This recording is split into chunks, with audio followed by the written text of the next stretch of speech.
కుమారు దేవునితో గడియని ఈ ఆధ్యాత్మిక ధ్యాన కార్యక్రమంలో మరి విశేషంగా ఈ 5వ దినములోనికి నడిపించబడిన మేము ఇంతవరకు మిమ్మల్ని స్తుతించి ప్రార్థించి ఆరాధించి మీ వాక్యమును ధ్యానించాలని ఆశపడుతున్నాను.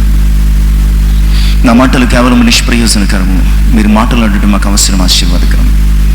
ఈ శ్రేష్టమైన ధ్యాన సమయంలో మానవాత్మను మరుగుపరిచి, మానవ స్వరమును మరుగుపరిచి, మహిమ కలిగిన మీ శుద్ధాత్మ సహాయం, మనోహరమైన మీ స్వరమును మాకు అనుగ్రహించి, మీ వాక్యము చేత మమ్మల్ని దర్శించి బలపరచున్నాను. యేసయ్య నామమున ప్రార్థించి వేడుకొంచున్నాను తండ్రి, ఆమేన్. దేవునికి మహిమ కలుగును గాక. దేవుని ప్రియుడైన యేసుక్రీస్తు వారి పరిశుద్ధ నామములో శుభాలు తెలియజేస్తున్నాను. ప్రభునందు ప్రియులారా, ఈ దేవునితో గడి అనే ఆధ్యాత్మిక ధ్యాన కార్యక్రమంలో మరి విశేషంగా 5వ దినములోనికి నడిపించబడిన మనం ఈ దిన ధ్యానము కొరకు ఏర్పాటు చేయబడినటువంటి పరిశుద్ధ వాక్య భాగాలను ఈ రీతిగా చదువుకున్నాం. న్యాయాధిపతుల గ్రంథం 2వ అధ్యాయము 10 నుంచి 15 వచనాలు, 2వదిగా గలతీ పత్రిక 4వ అధ్యాయము 8 నుంచి 12 వచనాలు. అంశము దేవుని ఎరుగని తరము. ప్రభునందు ప్రియులారా, ఈ భాగములో ఆ తరము వారు అంటే ఇప్పుడు మనము ధ్యానము చేసుకోబోతున్నటువంటి తరానికి ముందున్నటువంటి తరము వారు పితరుల యొద్దకు చేర్చబడ్డారటండి. వారి తర్వాత యెహోవానైనను ఆయన ఇశ్రాయేలు ప్రజలకు చేసిన కార్యములనైనను ఎరుగని ఒక క్రొత్త తరము వచ్చింది. వారు ఏం చేశారంటే, ఇశ్రాయేలీలైన దేవుడైనటువంటి మరి యెహోవా కన్నుల ఎదుట కీడు చేసి యెహోవాను విసర్జించి బయలుదేవతలను పూజించారట. అంతేకాదు చుట్టూ ఉన్నటువంటి అన్యజనుల దేవతలను, అస్తారోతు దేవతలను పూజించారట. కనుక దేవుని కోపము ఇశ్రాయేలు ప్రజల మీద మండను గనుక ఆయన వారిని దోచుకున్న వారి చేతికి అప్పగించినప్పుడు వారు తమ శత్రువుల ఎదుట నిలవలేకపోయినట్లుగా మనం చూస్తున్నాం. ఈరోజు దేవుని ఎరుగని తరం. ఇది మన గురించి కాదని చాలాసార్లు అనుకుంటాం. దేవుని ఎరగడం అంటే మీరు నన్ను చూసినట్లు నేను మిమ్మల్ని చూసినట్టు కాదు. దేవునిని ఎరుగుట అంటే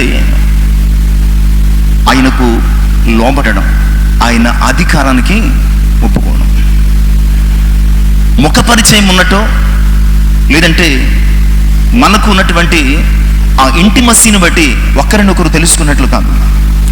దేవునిని ఎరుగడం అంటే ఆయన మాటకు, ఆయన అధికారానికి, ఆయన చిత్తమునకు, ఆయన ఉద్దేశానికి లోబడ్డము. అందుకనే సామెతల గ్రంథకర్త అయినటువంటి సొలొమోను 3వ అధ్యాయము 6వ వచనంలో ఒక చక్కని మాట జ్ఞాపకం చేస్తూ ఉంటాడు. మాటను మనం చదువు. నీ ప్రవర్తన అంతటి యందు ఆయన అధికారమునకు ఒప్పుకోను. దేవునిని ఎరగడం అంటే ఇదనమాటాడు. దేవునిని తెలుసుకోవడం అంటే ఇది. దేవుడు మన జీవితంలో పరిచయం కావడం అంటే ఇది. నీ ప్రవర్తన అంతటి యందు ఆయన అధికారమునకు ఒప్పుకోను. ఎందుకు ఇలాంటి ఒక తరం అంటే దేవునిని ఎరుగని తరం ఆ కాలంలో వచ్చిందో మనకు అర్థం కాదు. కానీ బహుశా 2 కారణాలు అయి ఉండవచ్చు. దేవుని వాక్యం ఏం చెప్తుందంటే, నీవును నీ కుమారుడును నీ కుమారుడు అంటే ఒక తరము వారితో మరొక తరము వారు దేవుని కార్యాలను గురించి మాట్లాడాలి, చెప్పుకోవాలి. వాటిని ఒక తరము నుంచి ఇంకొక తరానికి పాస్ చేస్తూ ఉండాలి.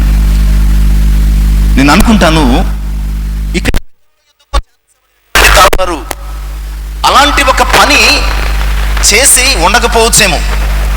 లేకపోతే ఒకవేళ వారు చెప్పిన 2వ మాట ఏమిటంటే, వారు చెప్పిన వినే మనసు ఈ 2వ తరం వారికి ఉండకపోవచ్చు. ఈ 2 ప్రాబ్లమ్స్ ఈ అంశంలో కనపడుతున్నాయి. ఒకటి, పితరులు తమ మట్టుకు తమ ఆత్మీయ జీవితములను, తన ఆధ్యాత్మిక ప్రాక్టీసులు చేసుకున్నారు. కానీ తరువాత తమ తరాలకు అనగా తమ పిల్లలకు ఒకవేళ దేవుని గురించి, ఆయన కార్యములను గురించి, ఇశ్రాయేలు ప్రజలకు ఆయన చేసినటువంటి మహోపకారముల గురించి మాట్లాడి ఉండకపోవచ్చు. లేదు అంటే ఒకవేళ చెప్పినా వీరికి వినే మనసు ఉండకపోవచ్చు. చాలా మంది చెప్తూ ఉంటారండి, పదే చెప్తూ ఉంటారు, ఇది కాదు, ఇది మంచిది కాదు, ఇది ఇలాగూ నీవు ప్రవర్తించకూడదు, దేవుని శక్తి ఇది, దేవుని మహిమ ఇది, దేవుని యొక్క కార్యములు ఇవి అని చెప్పినప్పటికీ చాలాసార్లు వినే మనసు చాలా మందికి ఉండదు. అలాగూ ఆయన కావచ్చు. ఏది ఏమైనప్పటికీ ఈరోజు మనము ధ్యానము చేసుకోబోతున్నటువంటి ఈ మాట, ఈ తరము దేవుని ఎరుగని తరం, దేవుని బొత్తిగా ఎరగలేదట ప్రియులరా. ఒకవేళ మనము ఎదట మనిషి ఎరగకపోతే, తెలుసుకోకపోతే పెద్ద ప్రాబ్లం లేదు, కానీ దేవుని చేత పిలవబడి, దేవుని చేత ప్రేమించబడి, దేవుని చేత ఆశీర్వదించబడి ఒకవేళ మన ప్రవర్తన యందు ఆయనను ఎరుగని తరంగా ఉంటే ఇక్కడ ఏం జరుగుతుందో తెలుసా అండి? వారు యెహోవాకు బహు కోపము పుట్టించారంట. కనుక వారికంటే శక్తిమంతులైనటువంటి వారి, అంటే వారిని దోచుకునే వారి చేతికి దేవుడు వారిని అప్పగించాడంట. కంప్లీట్గా వారు దోచుకున్నారు. ఆ తర్వాత లబోదిబ్బమని ఏడ్చిన ప్రయోజనం లేదు. దేవుడు మనకిచ్చిన అవకాశం మేరకు మనము దేవుని ఎరిగిన వారంగా, దేవుని తెలుసుకున్న వారంగా, దేవుని ఎరగడం అంటే ఆయన వాక్యానికి, ఆయన మాటకు, ఆయన అధికారానికి, ఆయన చిత్తమునకు లోబడేవారుగా మనం జీవించగలిగితే నిజమే, విధేయతను మించిన ఆశీర్వాదం ఏమీ కూడా లేదు. విధేయతను మించిన ఆశీర్వాదం ఏమీ కూడా లేదు. ఒక వ్యక్తిగా, ఒక విశ్వాసిగా, ఒక కుమారునిగా, కుమార్తెగా మనల్ని కలుగు చేసి మనల్ని ఆశీర్వదించినటువంటి దేవుని చిత్తమునకు మనం లోబడగలిగితే కనుక ఆయన మనల్ని బహుగా ఆశీర్వదిస్తారు. ఒకవేళ కాదు, నా ఇష్టం, నా యొక్క కోరిక చొప్పున నేను బ్రతుకుతాను అని మనం అనుకుంటే కనుక ఈ తరము వారిని ఏ రీతిగా శ్రమకు అప్పగించాడు, అలాగూ మనల్ని అప్పగించే ప్రమాదం ఉంది. ఈరోజు నా ఉద్దేశం, అసలు దేవుని ఎరగకపోవడం అంటే ఏమిటి? ఇందాక మనము ఒక లైన్ చదువుకున్నాం, అది మాత్రము చాలదు మనము దేవుని ఎరుగకపోవడం అర్థం చేసుకోవడానికి. ఒక 7 విషయాలు చాలా త్వరగా క్లుప్తంగా మనం ఆలోచించాం. అసలు దేవుని ఎరిగి ఉండకపోవడం ఎలా కలుగుతుంది, ఏమిటి దేవుని ఎరగకపోవడం, దేని ద్వారా, ఏ గుర్తింపు ద్వారా మనము దీనిని అర్థం చేసుకోగలం అని ఆలోచన చేస్తే పరిశుద్ధ గ్రంథంలో ఒక 7 విషయాలు మీ ముందు పెడతాను.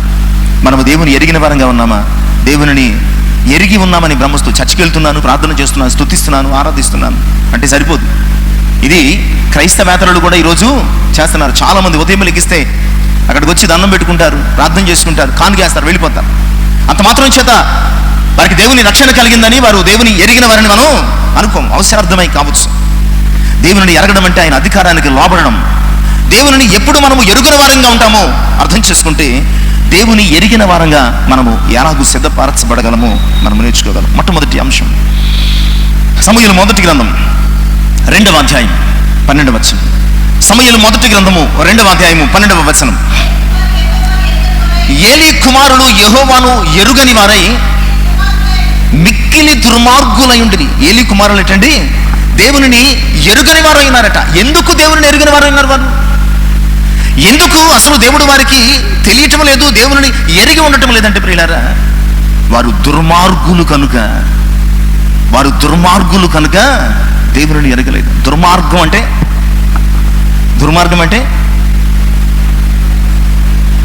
చెడు మార్గము, మంచిది కాని మార్గం. దీని గురించి ఆదికాండం 6వ అధ్యాయము 12వ వచనములు పరిశుద్ధాత్ముడు మాట్లాడుతున్నాడు. దుర్మార్గులు దేవునిని ఎరుగరు, ఏలీ కుమారులు దేవునిని ఎరుగున వారేరి వారు దుర్మార్గులు కనుక. ఇక్కడ దుర్మార్గం అంటే తమ మార్గాలను చెరిపివేసుకోవడం, చెడు మార్గాలకు మళ్ళీపోవడం, దుష్ట మార్గాలను అనుసరించడం, మంచి మార్గాల నుంచి తప్పుకుపోవడం. ఆదికాండం 6వ అధ్యాయము 12వ వచనము మనము చదువుకుందామండి. దేవుడు భూలోకమును చూసినప్పుడు అది చెడిపోయి ఉండెను, భూమి మీద సమస్త శరీరులు.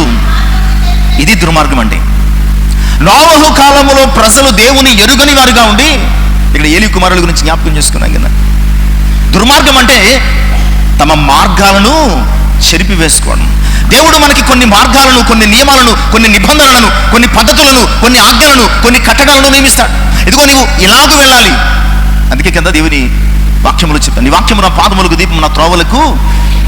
119వ సంకీర్తన 5వ చరణం. నీ వాక్యము నా పాదములకు.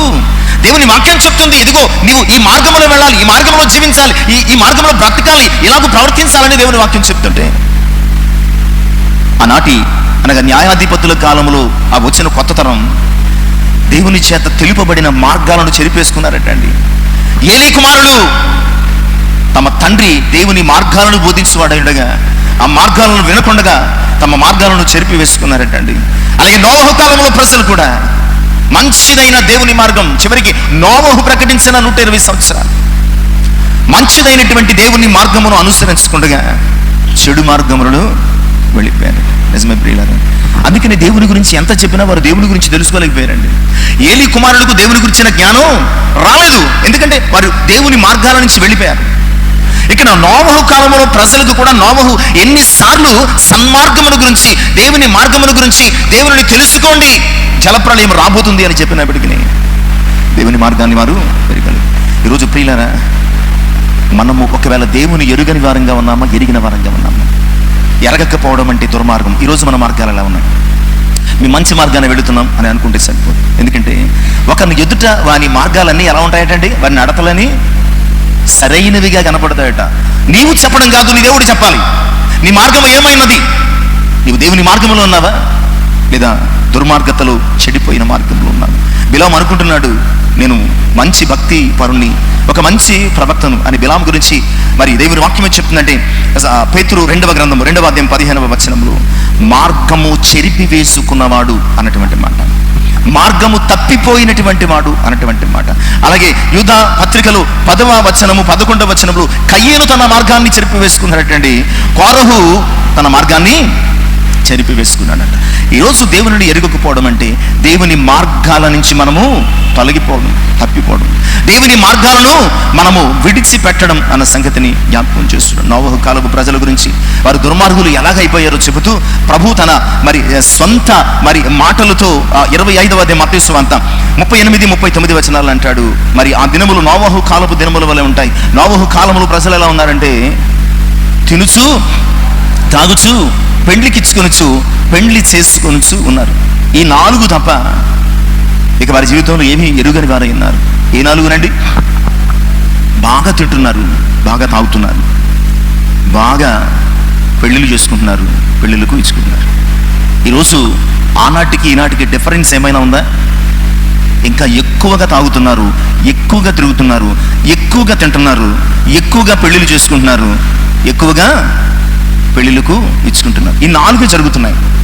ఇంకా దీనికి సంబంధించినటువంటి ఇతరములు జరగవచ్చు కూడా.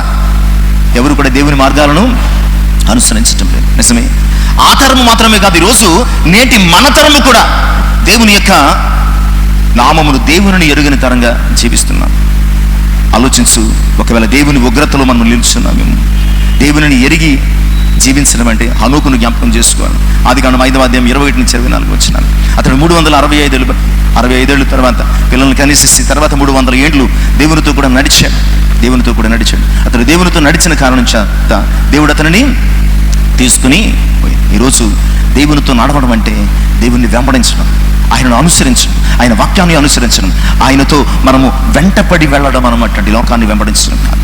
ఇక 2వది దేవుని ఎరుగని తరం అంటే దుర్మార్గతతో కూడినటువంటి తరం. ఇక 2వది దేవుని ఎరగకపోవడం అంటే ఏమిటి? ఇర్మియా గ్రంథం 4వ అధ్యాయం 22వ వచనం. దేవుని ఎరుగకపోవడం అంటే ఏమిటో ఇర్మియా గ్రంథము 4వ అధ్యాయము 22వ వచనము జ్ఞాపకం చేస్తుంది. నా జనులు అవివేకులు, వారు నన్ను ఎరుగరు, వారు మూఢులైన పిల్లలు, వారికి తెలివి లేదు. కీడు చేటుకును వారికి తెలియను కానీ మేలు చేటుకు వారికి బుద్ధి. నా జనులు నన్ను ఎరుగరు. ఇక్కడ దేవుడు చెప్తున్నాడు, నా జనులు నన్ను ఎరగరు. ఎందుకు ఎరగరట? ఎందుకు ఎరగరంటే వారు అవివేకులంటే. ఈరోజు చాలాసార్లు మనం మన ప్రవర్తన, మన మాట ఎంతో చదువుకుంటాం కానీ, ఎంతో నాగరికత కలిగిన ప్రపంచంలో ఉన్నాము కానీ, ఎంతో టెక్నాలజీని మనము అనుసరిస్తున్నాం కానీ, చాలాసార్లు దేవుని ఎదుట మన ప్రవర్తన ఎలా ఉంటుందంటే అవివేకముగా ఉంటుందన్నమాట. అవివేకమైనటువంటి అంటే వివేకము కలిగి ప్రవర్తించాల్సిన విధంగా దేవుని సన్నిధిలో ప్రవర్తించకపోవడం, నడవాల్సిన విధంగా నడవకపోవడం, జీవించాల్సిన విధంగా జీవించకపోవడం, చేయాల్సిన విధంగా చేయకపోవడం. ఇక్కడ దేవుడు ఇశ్రాయేలు ప్రజల గురించి మాట్లాడుతున్నాడు. నా జనులు అవివేకులు, వారు నన్ను ఎరగరు. దేవుని ఎరగకపోవడం అంటే మన అవివేకము చేత దేవుని చాలాసార్లు మనం దూరం చేసుకుంటున్నాం. మరి చాలాసార్లు దేవునికి దూరం అయిపోతున్నాం. సమూయేలు 1వ గ్రంథంలో 13:13 ప్రియులారా, ఇక్కడ సౌలు దేవుని ఎరుగని వ్యక్తిగా ఉన్నాడండి. దేవుని ఎరుగ అంటే ఆయన చిత్తమును ఎరుగని వ్యక్తిగా కనబడుతున్నాడు. అందుకనే సమూయేలు సౌలు దగ్గరికి వెళ్ళి ఈ మాటలు మాట్లాడుతున్నాడు. చదువుకుందాం. దేవుడైన యెహోవానికి ఇచ్చిన ఆజ్ఞను గైకొనక నీవు అవివేకపు పని చేస్తావు. దేవుడిచ్చిన ఆజ్ఞను, రాజు యుద్ధం చేయాలి, ప్రవక్త యాజకుడు బలి అర్పించాలి. ఇది దేవుని ఆజ్ఞ. కానీ సమూయేలు రావడము తడువు చేట లేదా ఆలస్యమైంది కనుక సౌలు త్వరపడి బలి అర్పించి అవివేకపు పని చేశాడు. అవివేకపు పని చేశాడు. వెంటనే సమూయేలు వచ్చి, ఇదిగో నీ దేవుని ఎదుట నీవు అవివేకపు పని చేశావు. నిజమే, సౌలు దేవుని చిత్తమును ఎరగలేదు. అవివేకులు దేవుని చిత్తాన్ని ఎరగరు. ఎందుకు దేవుడి మాట చెప్పాడు? ఎందుకు వెళ్ళొద్దన్నాడు? ఎందుకు కాదన్నాడు? ఎందుకు వద్దన్నాడు దేవుడు? ఈ మాటను చాలాసార్లు మనము అవివేకులమై గ్రహించాం. ఎందుకు చేయకూడదు, ఎందుకు వెళ్ళకూడదు? వీళ్ళారా, మనము ఇలాంటి అవివేకపు పని చేస్తే దేవునికి మనకి ఉన్నటువంటి రిలేషన్ ఏమవుతుందండి? కట్ అయిపోతుంది. దేవునికి మనకి ఉన్న చూస్తాడు దేవుడు. ఏదో ఒక సమయంలో ఆ తరము వారిని దోచుకున్న వారి చేతికి అప్పగించినట్లు మనల్ని కూడా వదిలేస్తాడు. ఆ తర్వాత మనం ఎంత గింజుకున్నా ఎలాంటి ప్రయోజనము కూడా లేదు. కనుక ఒకవేళ మన స్వబుద్ధిని ఆధారం చేసుకుని అవివేకంగా జీవిస్తూ దేవుని ఎరుగకపోవడం అంటే ఆయన చిత్తమును ఎరుగని ప్రజలుగా ఉన్నామేమో ఆలోచించండి. యెహెజ్కేలు గ్రంథంలో 13:3 ఇదే విషయాన్ని జ్ఞాపకం చేస్తాడు. యెహెజ్కేలు గ్రంథం 13వ అధ్యాయము 3వ వచనాన్ని మనం చదువుకుందామండి. ప్రభు అయిన యెహోవా సెలవిచ్చినదేమనగా, దర్శనమేమీ కలగకున్నను స్వబుద్ధిని అనుసరించు అవివేక ప్రవక్తలకు శ్రమ. ఇక్కడ అవివేక ప్రవక్తలు ఎలాగ గుర్తిస్తున్నాడంటే, అవివేక ప్రవక్తలకు ఉన్నటువంటి లక్షణం ఏంటి? స్వబుద్ధిని ఆధారం చేసుకో, దేవుని చిత్తాన్ని, దేవుని మాటను, దేవుని వాక్యాన్ని కాదు, స్వబుద్ధిని ఆధారం చేసుకుని ప్రవర్తించేవారు. ఈరోజు ఒకవేళ మనము స్వబుద్ధిని ఆధారం చేసుకున్నటువంటి వారంగా జీవిస్తున్నాం. మేము నీ స్వబుద్ధి దేవుని తెలుసుకోవడానికి సరిపోదు. దేవుని చిత్తము మాత్రమే ఆయన నామమును ఎరుగుటకు మనల్ని ఒరుకులుపుతుంది. కనుక 2 విషయాలు చూస్తాం. ఒకటి, దుర్మార్గ ప్రవర్తన దేవుని ఎరుగని స్థితిలోనికి నడిపిస్తుంది. 2, అవివేకం దేవుని ఎరుగని స్థితిలోనికి నడిపిస్తుంది. 3, హోషేయ గ్రంథం 5వ అధ్యాయము 4వ వచనం. హోషేయ గ్రంథము 5వ అధ్యాయము 4వ వచనము మనం చదువు. తమ క్రియల చేత అభ్యంతర పరచబడిన వారై వారు తమ దేవుని యొద్దకు తిరిగి రాలేకపోదురు. వారిలో వ్యభిచార మనస్సు ఉండుట వలన వారు యెహోవాను ఎరుగక, ఇక దేవుని ఎరగకపోవడం 3వ కారణం, వ్యభిచార మనస్సు. ప్రియులారా, దేవునికి సంబంధించి ఈ మాటను ప్రయోగిస్తున్నప్పుడల్లా దాని అర్థం ఏమిటంటే, దేవుని మీద నుంచి తమ మనస్సును త్రిప్పివేసుకుని ఇతర దేవతల వైపునకు తమను తాము మళ్లించుకో, నమ్మకంగా ఉండాల్సినటువంటి దేవుని ఎడల నమ్మకంగా ఉండకపోవడం, అనుసరించాల్సిన దేవుణ్ణి అనుసరించకపోవడం, ఆనుకోవలసిన దేవుని మీద ఆనుకోకపోవడం, వినాల్సినటువంటి దేవుని మాట వినకపోవడం వ్యభిచార మనస్సు అంటండి. నిజమే. ఎవరయ్యా దేవుని ఎరుగక ఉంటారంటే, దేవుని మీద నుంచి తమ మనసును తిప్పేసుకున్నవారు, ఇతర దేవతల వైపునకు మళ్ళుకున్నవారు, దేవుని మరచిన వారు, దేవుని విడిచిన వారు. ఒక మాటలో చెప్పాలంటే వ్యభిచార మనస్సు దేవుని ఎరుగని స్థితిని కలుగు చేస్తుంది. దేవుని విడిచి, ఆయన చిత్తమును విడిచి, ఆయన ప్రేమను విడిచి వేరొక మార్గములను అనుసరించు జీవితం, వేరొక దేవతలను అనుసరించు జీవితం, వేరొక స్థితిని, సృష్టిని ప్రేమించే అనుభవం వ్యభిచార మనసు. ఈరోజు ఒకవేళ మనము దేవుని మీద నుంచి మనసు తిప్పుకొని దేవుని ప్రేమించే వారంగా కాకుండా, ఆయన మాట వినకుండగా, ఆయనకు వ్యతిరేక దిశలో ప్రయాణిస్తూ ఒకవేళ ఆత్మీయ వ్యభిచార స్థితిలో మనము ఉన్నామేమో ఆలోచన చేసుకోండి. ఆత్మీయ వ్యభిచారంలో మనం జీవిస్తున్నామేమో ఆలోచన చేసుకోండి. అలా ఉంటే కనుక మనము దేవుని ప్రేమను ఎరుగని వారంగా ఉన్నాము అని దేవుని యొక్క వాక్యము స్పష్టం చేస్తుంది. ఇక 4వ విషయం, దేవుని ఎరుగకపోవడం అంటే కొరింథీ మొదటి పత్రిక 1వ అధ్యాయం 21వ వచనం. కొరింథీ మొదటి పత్రిక 1వ అధ్యాయము 21వ వచనం. దేవుని జ్ఞానానుసారముగా లోకము తన జ్ఞానము చేత దేవునిని ఎరుగకుండినందున. చాలండి. దేవునిని ఎరుగని స్థితి ఎలా వస్తుందో తెలుసా? లోక జ్ఞానము దేవునిని ఎరుగదట్టండి. లోక జ్ఞానము దేవునిని ఎరుగదట్టండి. లోక జ్ఞానం నిజమే కదా. లోక జ్ఞానానికి ఆధారాలు కావాలి. లోక జ్ఞానానికి ఏం కావాలండి? ఆధారాలు కావాలి, ఇన్వెస్టిగేషన్ కావాలి, పరిశోధన కావాలి, పరిశీలన కావాలి. నీవు ఈ లోక జ్ఞానం చేత పరిశీలన చేస్తూ టెక్నికల్గా నీవు ఆలోచించినంత కాలం దేవుడు నీకు తెలియడు.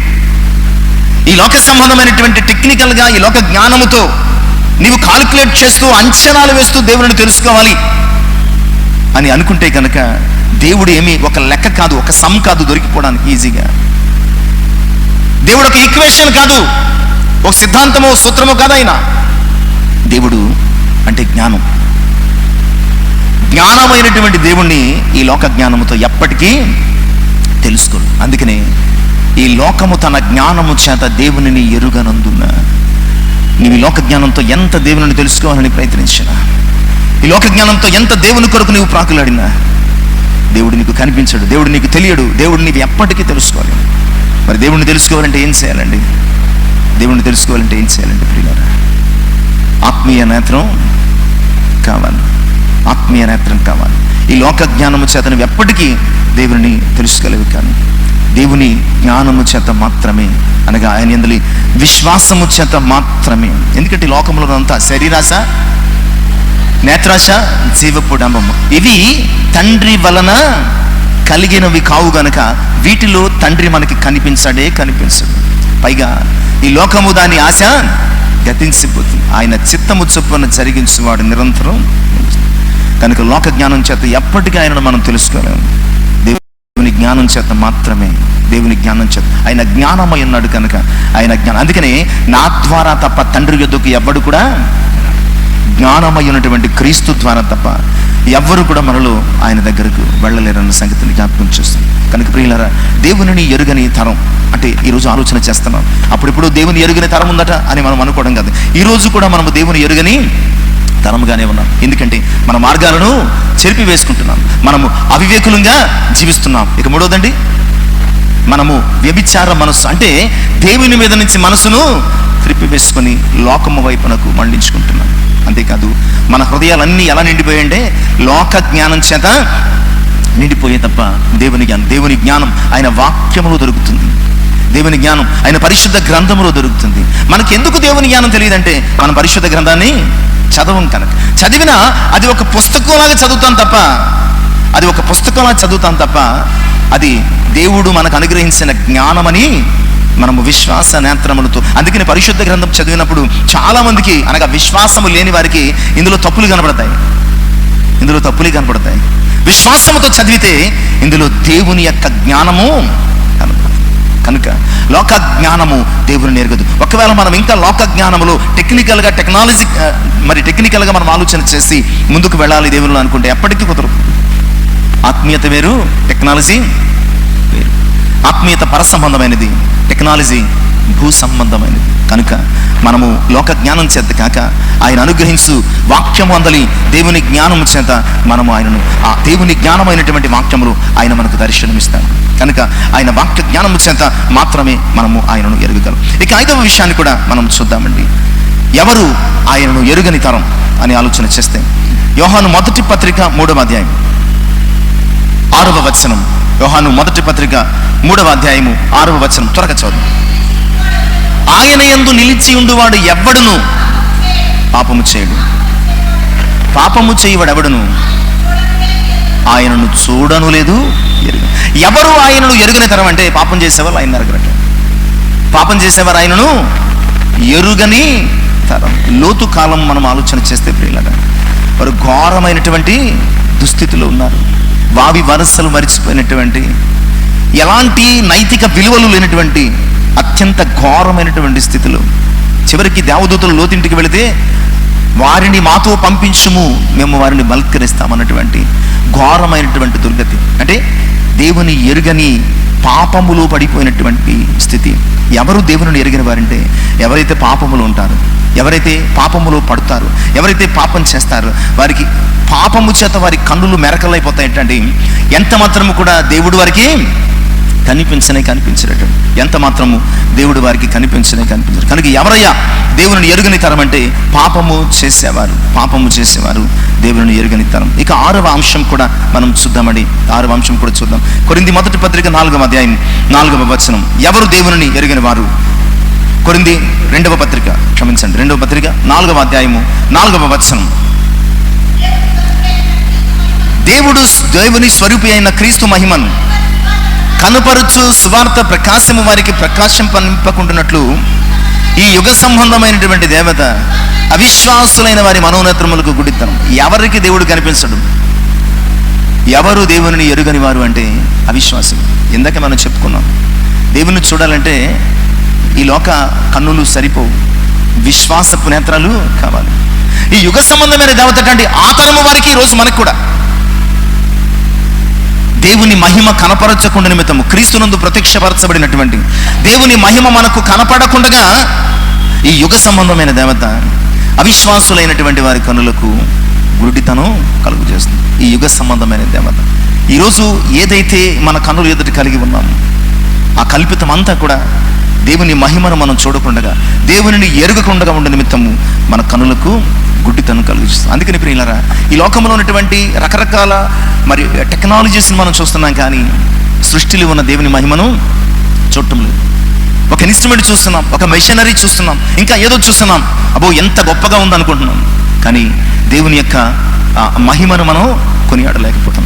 ఈ లోకంలో భౌతికంగా ఉన్న వాటిని చూస్తున్నాం తప్ప ఈ లోకమును అందరి సమస్తాన్ని సృష్టించినటువంటి దేవుని మాత్రం మనం చూడలేకపోతున్నాం. ఆయన మహిమను, ఆయన కార్యాలను, ఆయన చిత్తమును మనము ఎరిగి ఉండలేకపోతున్నాం. అందుకని హెబ్రీ పత్రిక 11వ అధ్యాయం 6వ వచనములో విశ్వాసము లేకుండా దేవునికి ఇష్టడైనట అసాధ్యము అని చెబుతూ, ఆయన యొద్దకు వచ్చువాడు ఆయన ఉన్నాడని ఎరుగవలెను కదా. ఆయన వద్దకు వచ్చేవాడటండి, ఆయన ఉన్నాడని. ఇక్కడ మనం వచ్చామండి ఆయన దగ్గరికి. ఆయన ఉన్నాడని ఎంతమంది అనుకుంటున్నాం? మనలో ఎంతమందికి తెలుసు ఆయన ఉన్నాడని?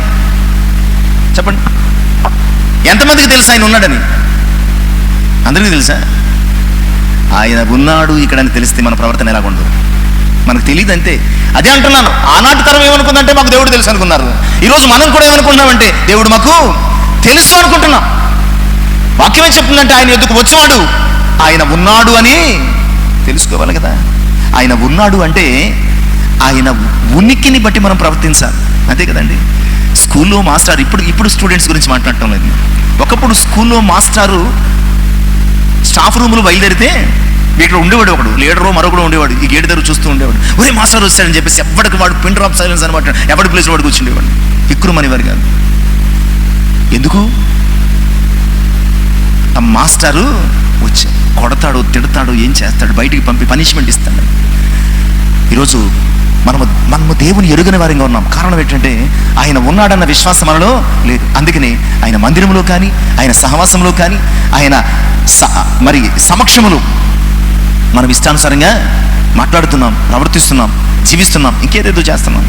ఇదే సన్నిధిలో ఉండి పచ్చిగా మాట్లాడిన అనుభవాలు ఎన్నో మనం చూస్తాం. దేవుని సన్నిధిలో ఉండి దేవునికి వ్యతిరేకంగా మాట్లాడిన అనుభవాలు ఎన్నో చూస్తాం. అంటే వారు దేవుని ఎరిగిన వారా, ఎరుగని వారా? చెప్పండి. క్రైస్తవుడు అయితే సరిపోదండి, క్రైస్తవుడు అయితే సరిపోదు.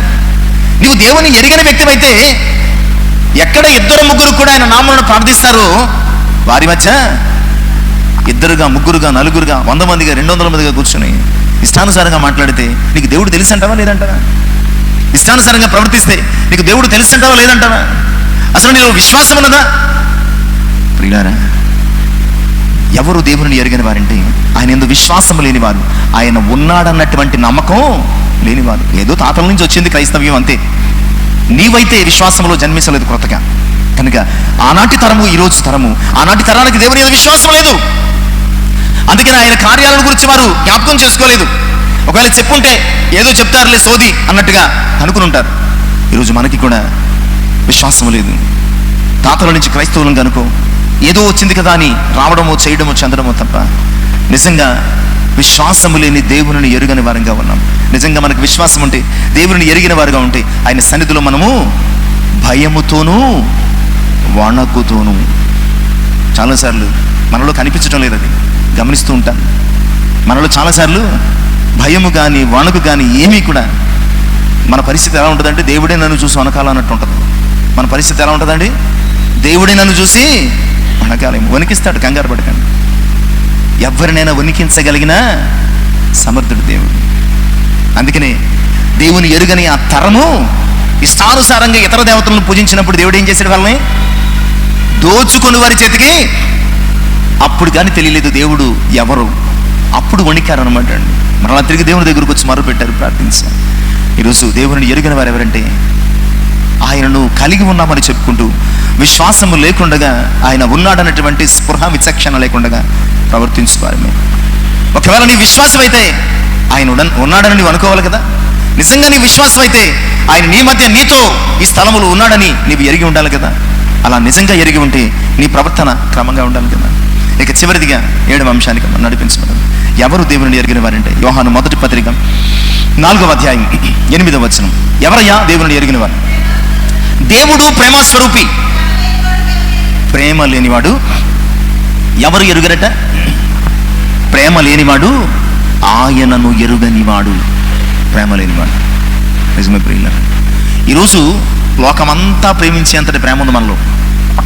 లోకమంతటిని ప్రేమించేంత ప్రేమ ఉంది. బట్ దేవుని ప్రేమించడానికి మాత్రం మనసు లేదు. అసలు ప్రేమ అంటే ఏమిటి? ప్రేమ అంటే ఏమిటి తెలీదా? చాలాసార్లు చూపించాను మీకు. యోహాను 2వ పత్రిక చూద్దాం. చాలాసార్లు అసలు ప్రేమ అంటే ఏమిటో ఆలోచన చేసుకున్నాం. మనము ఆయన ఆజ్ఞల ప్రకారము ఇదనమాట. ప్రేమ అంటే మనల్ని ప్రేమించిన దేవుడు మనకు కొన్ని ఆజ్ఞలు ఇచ్చాడు, కొన్ని కండిషన్స్ ఇచ్చాడు. ఇది చెయ్యి, ఇది చెయ్యొద్దు, ఇలా ప్రవర్తించాలా ప్రవర్తించదు, ఇలా వెళ్ళు, ఇలా వెళ్ళకు. ఇచ్చాడా లేదా? ఇచ్చాడండి. ఇచ్చాడంటే ఎక్కడ అనుసరించాలని భయం మనకి. ఇచ్చాడు. ప్రేమించడం అంటే ఆయన ఆజ్ఞను అనుసరించడం అంతే. అది నీకు నచ్చిందా నచ్చలేదా, అది నీకు ఇష్టమా కాదా అనవసరం. దేవుని ప్రేమించడం అది. ఆయన ప్రేమ స్వరూపి అయి ఉన్నాడు. తండ్రి ఆజ్ఞ మేరకు మన కొరకు తన ప్రాణాన్ని పెట్టాడు. మనము కూడా ఆయన ఆజ్ఞ మేరకు దేవుని కొరకు ప్రాణములు పెట్టబద్ధులమై ఉన్నాం. అలాంటి ప్రేమ మన జీవితంలో లేకపోతే కనుక ప్రియులారా, మనము దేవుని ఎరుగని తరంగా ఉన్నట్లే. దేవుని ఎరుగని తరంగా ఉన్నట్లే. దేవుని ప్రేమించలేకపోతే, అంటే ఆయన ఆజ్ఞను దైక్యం లేకపోతే, ఆయన మాటను వినలేకపోతే, ఆయన చిత్తమునకు లోబడకపోతే మనం కూడా ఆయనను ఎరుగని వారంగా ఉన్నట్లే. ఈరోజు మనం ఆయనను ఎరిగిన వారమా, ఎరుగని వారమా? 7 విషయాలు మీ ముందు పెట్టాను. ఈ 7 విషయాలలో మనల్ని మనం ఆలోచన చేసుకుంటే మనము ఎలా ఉన్నాం? ఆనాడు తరాన్ని గురించి ఆలోచన చేసుకో. ఈరోజు ఈ మాట దేవుడు మనకిచ్చాడు, దేవునిని ఎరుగని తరం. అంటే ఆ వారి గురించి ఆలోచన చేయమని కాదు, మన గురించి ఆలోచన చే. మనము ఆయనను ఎరిగిన తరంగా ఉన్నామా లేదా? దుర్మార్గులు ఆయనను ఎరుగరు, అవివేకులు ఆయనను ఎరుగరు, వ్యభిచార మనస్సు కలిగిన వారు ఆయనను ఎరుగరు, లోక జ్ఞానముతో నింపబడిన వారు ఆయనను ఎరుగరు, పాపము చేయవారు ఆయనను ఎరుగరు, విశ్వాసము లేని వారు ఆయనను ఎరుగరు, చివరికి ప్రేమ అంటే ఆయన ఆజ్ఞకు లోబడని వారు ఆయనను ఎరుగరు. ఈరోజు ఆయనను ఎరిగి ఉన్నాం. నాకు తెలుసు ఆయన, నేను వెళతాను చర్చికి, నేను ప్రార్థిస్తాను, పాటలు పాడతాను, వాక్యం వింటాను, మా తాత ముత్తాతల నుంచి నేను క్రైస్తవుణ్ణి, నేను బాప్తిసం పొందాను, సర్టిఫికెట్ ఉంది అని చెప్పుకోవడం కాదు ప్రియులారా. ఈ 7 అనుభవాలు ఒకవేళ నీ జీవితంలో ఏమైనా ఉన్నాయి ఆలోచన చేయి. అలా అయితే కనుక ఇంకా ఇన్నేళ్ల ప్రయాణంలో దేవుడిని నువ్వు తెలుసుకోలేదు, ఆయనను నువ్వు పూర్తిగా ఎరగలేదు అనే విషయాన్ని గ్రహించు. చివరిగా గలతీ పత్రిక 4వ అధ్యాయం 8 నుంచి 12 వచనాల భాగం ఈ మాటలను జ్ఞాపకం చేస్తుంది. గలతీ 4 చదవండి.